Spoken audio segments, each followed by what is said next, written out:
Alrighty, good evening, folks. Welcome back. This is Deathitist with, let me see here, turn 11, July 1941 of the KMT and USA for Operation Tirpitz. Uh, Russia's in the war now. US is in the war. Everyone's in the war. Everyone's fighting everyone. It is truly what you'd call a world war. Some quick housekeeping. This factory here can only build one unit in Annam Tonkin, so this other Marine is going to get placed in Tokyo instead. Um, Other housekeeping. If you watched Shadow's Turn, unfortunately the video clip got cut. Something went weird with OBS Studio, and so the bombing raid and interception fight got all mangled up.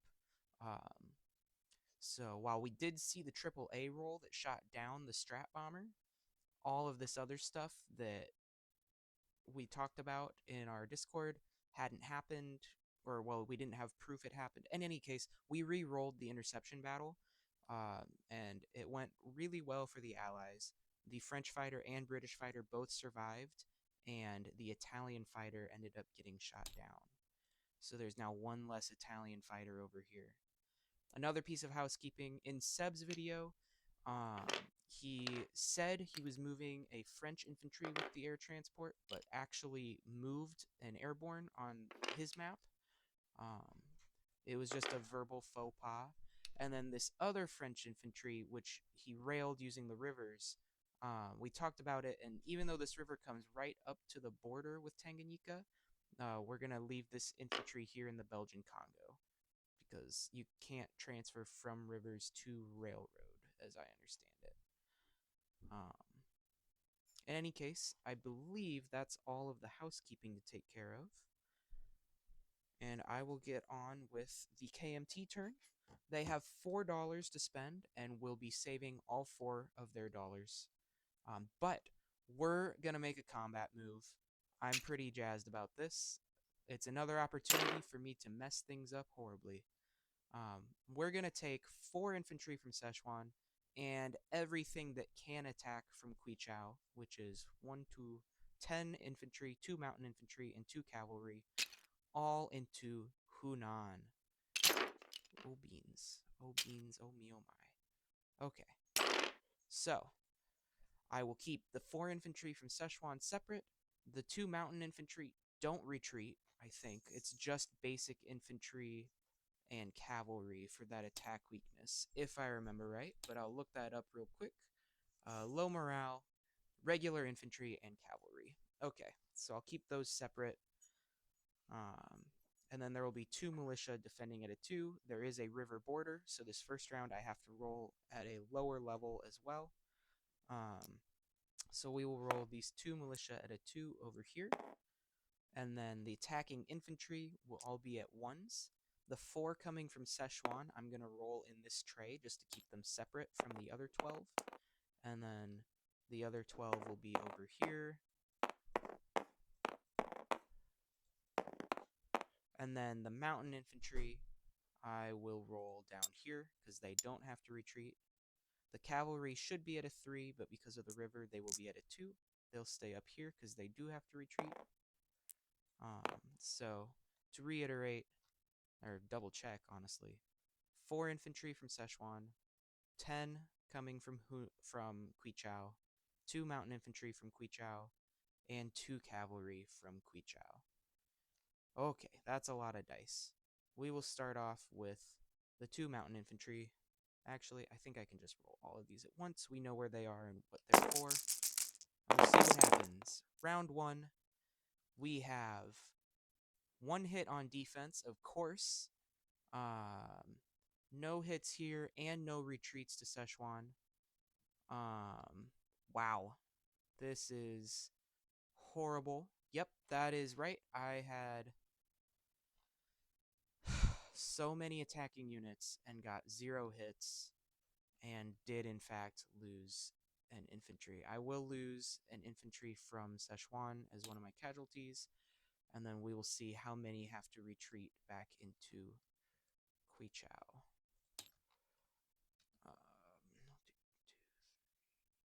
There's 1, 2, 3, 4, 5 retreats. Jesus Christ. So there will be 5 infantry retreating. By golly, that's a lot. But nope, we couldn't get a single hit.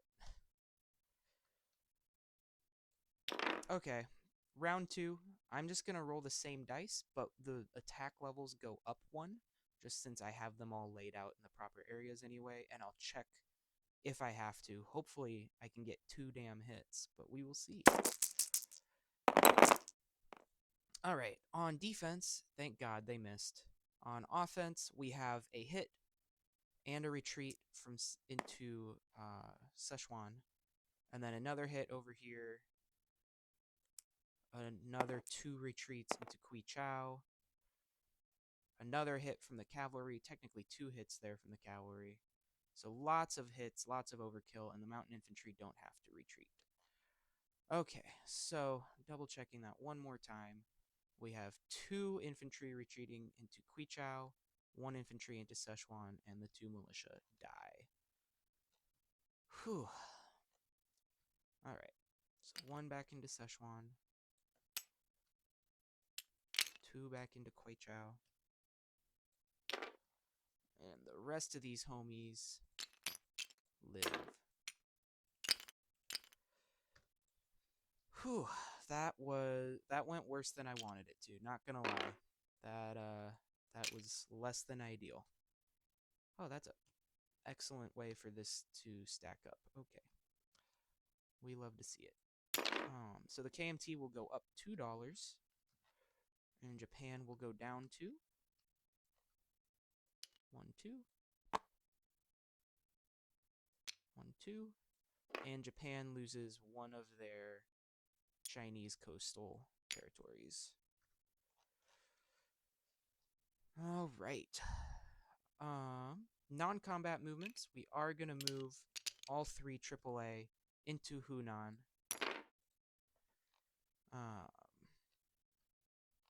Yep, that's every Chinese unit that can move. And to end the turn, they will collect their $3. All right. Yeah. On to the U.S. turn. The United States rolled their 7 tech rolls, and we succeeded on airborne doctrine, so that will move to stage 2. We succeeded on amphibious doctrine with an 8. There was a 10 for airborne, 8 for amphibious, so that'll move to stage 3. We missed jet fighters, but succeeded on long-range aircraft. That's completing that tech. That's pretty big. That's a good one to complete. And then we missed all 3 of the expensive ones, including one that missed at an 8. So those will sit down here, and the tech objective is looking like we might not get that before the end of the game, unfortunately. Alrighty, on to purchases. The U.S. has $75 to spend, and we are going to spend 8 on a Lend-Lease transport plane. We're going to spend 10 on a Lend-Lease fighter. We're going to spend 4 on an upgrade for a major shipyard. Normally that would cost 5, but because of improved construction, it's 1 cheaper. And then we're going to spend 5 to finish the heavy battleship that was on stage 2 of the build queue. And then we will spend another $48 on 6 light cruisers. Light cruisers are normally $9, but because of improved construction, they're 8 apiece. And that's the U.S. purchases. Jumping right into combat movements, I have a couple, actually, which is pretty exciting. The U.S. is going to do stuff. First, we're going to take this artillery and infantry and attack Lapland. We're moving out of the mountains, but this roundel is in nothing, so there will be no terrain modifiers for that one. Next, we're going to take these 2 destroyers on escort duty and move 1, 2, 3 over to C-Zone A18. They moved from A-21 for you, Seb. I asked Shadow if he would like to engage with these submarines, and he hasn't responded yet. If he does, we can roll that out, but I'm guessing he doesn't want to engage, and that's what his partner, Arbubs, also is guessing. So they'll go on escort duty in A-18. And then last but not least, we have this handy-dandy strategic bomber here in southern England that has long-range aircraft now. So it can move 1, 2, 3, 4, 5, 6, 7, 8 back, easy peasy, and bomb this miner factory in Paris. There are no fighters that can scramble to intercept. There's no airbase in either of these zones. So it'll just be the inherent AA roll against, I believe, 2d6 for the strat bomber. Apologies, I should have known this ahead of time.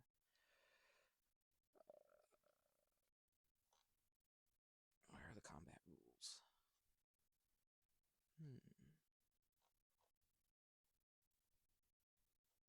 There we go. Border clashes. My goodness. Who's looking at border clashes?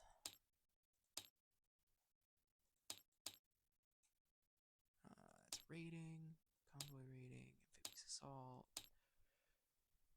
That's carpet bombing. That's port attack, strategic bombing. Okay. Strategic rockets. Must be on the units sheet. Apologies, everyone. This is probably really frustrating for those of you who have these things memorized. Strategic bombers may engage in strategic bombing doing 2d6 damage. Cool. So we will jump right in for that one then and do the bombing before we get over to the other one. So there is one AA roll at a 3. Oops.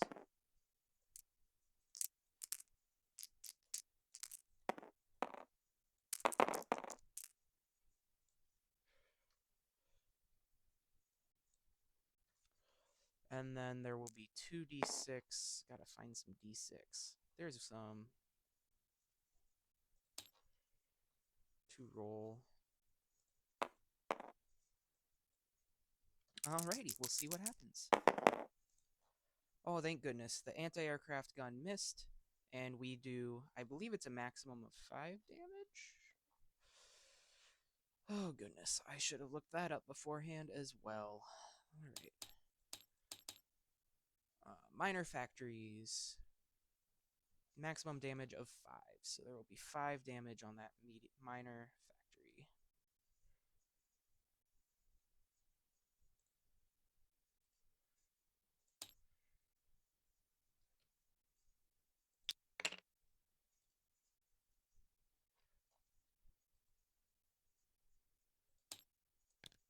Bloop. Okay, on to Lapland. So we have one airborne defending at a 2 against an artillery and a boosted infantry, both at 3s.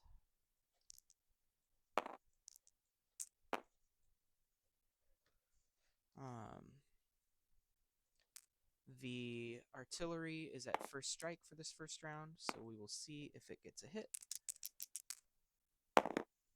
And it does. So that should be the end of the fight.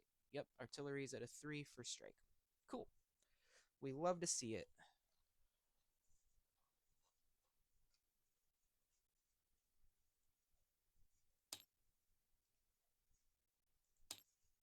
All right.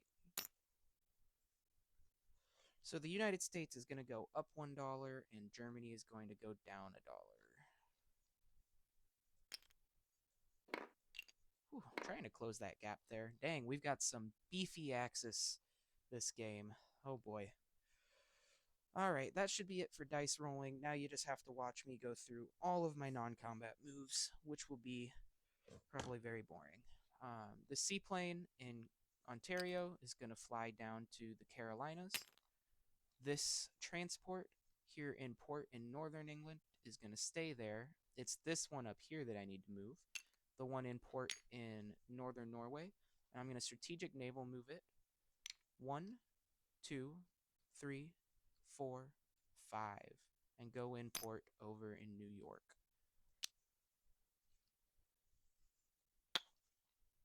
Oops, there's already one. Bloop.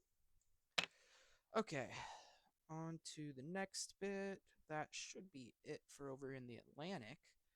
In the Pacific, though, we have a bunch of stuff to do. Yeah, these coastal subs are going to stay here, keep blocking Lend-Lease.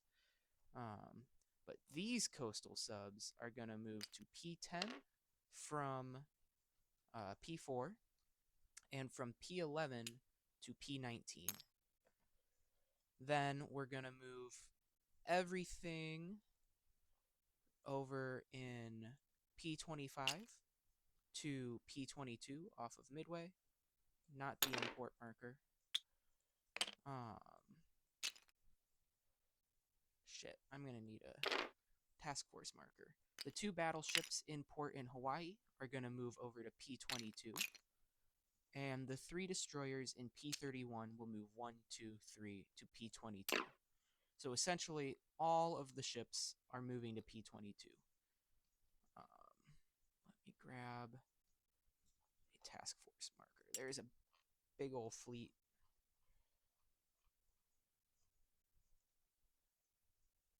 Goodness, this is just extending the length of my video dramatically. We will scale you up a lot. Gotta be bigger than the Japanese one. Whether my fleet is bigger or not, you know? Okay. And then the 3 fighters in San Francisco will fly over to land on carriers in P22. We have 3 fleet carriers. They each can hold 2 air units, so we'll have attack and a fighter on 2 of them, and then 2 fighters on 1 of them.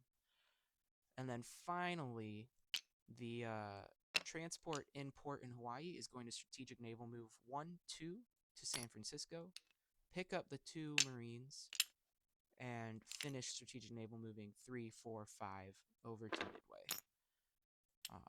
So that's 3 strategic naval moves for this transport and 2 Marines, and then 1 for the unloaded transport over in the Atlantic for the 4 total that the U.S. has. All right. Then we're going to... That should be it, honestly. Yep, that is it for unit movements. I just have to place my units now. The major shipyard is going over here into where this minor shipyard is, off of the Pacific Northwest.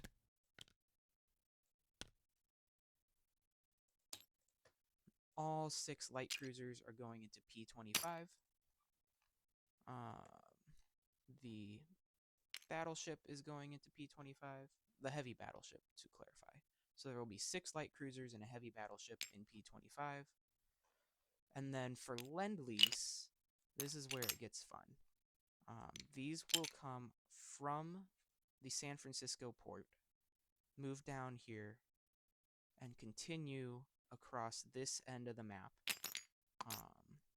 The French fighter will enter this port here, the major port in South Africa, and then rail up to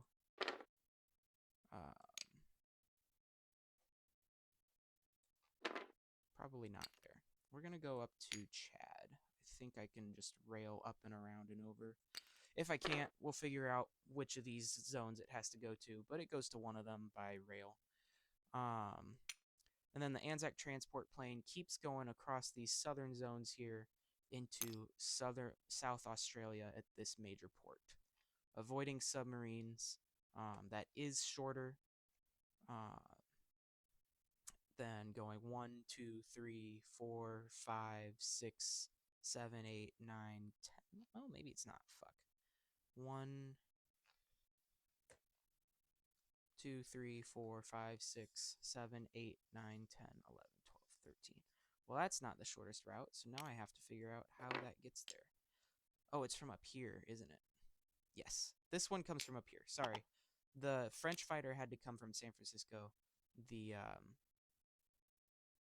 Anzac transport plane has to come from the Gulf of Mexico, down here, and then around all the way over to here. That's how it worked. Again, apologies for the length of the video. That should be all units placed. The U.S. will collect income. They have 64 plus 12 is 76.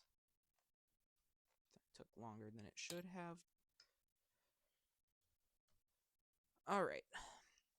And that should be the end of things that affect the other players. I'm going to do a quick recap for Seb while I organize everything that is in P22 so he can make sure he has that right. So starting off, we have 3 fleet carriers. And on those fleet carriers, we have 4 fighters and 2 tactical bombers.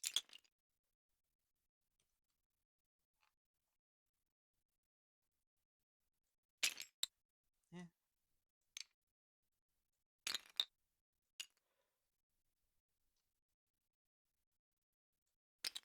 Oh no, they all tipped over. Son of a gun.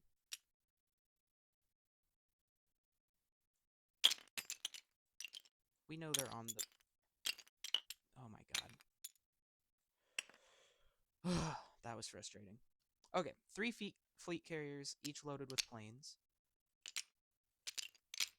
And then we have 5 regular battleships,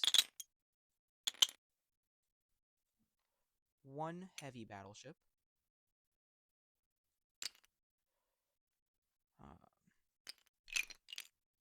3 heavy cruisers,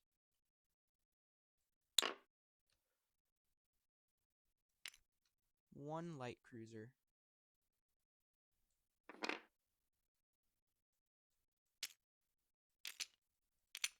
6 destroyers,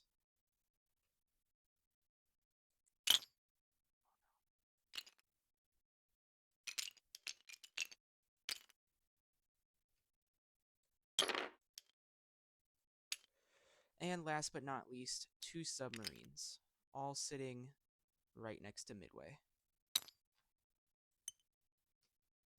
In port in Midway are 4 transports, and on Midway itself, oh my goodness, we have 1 militia, 2 infantry, and 7 marines. Okie dokie. That should do it for unit recaps. Everything else is really easy. Thanks for watching, and I hope you have a wonderful evening.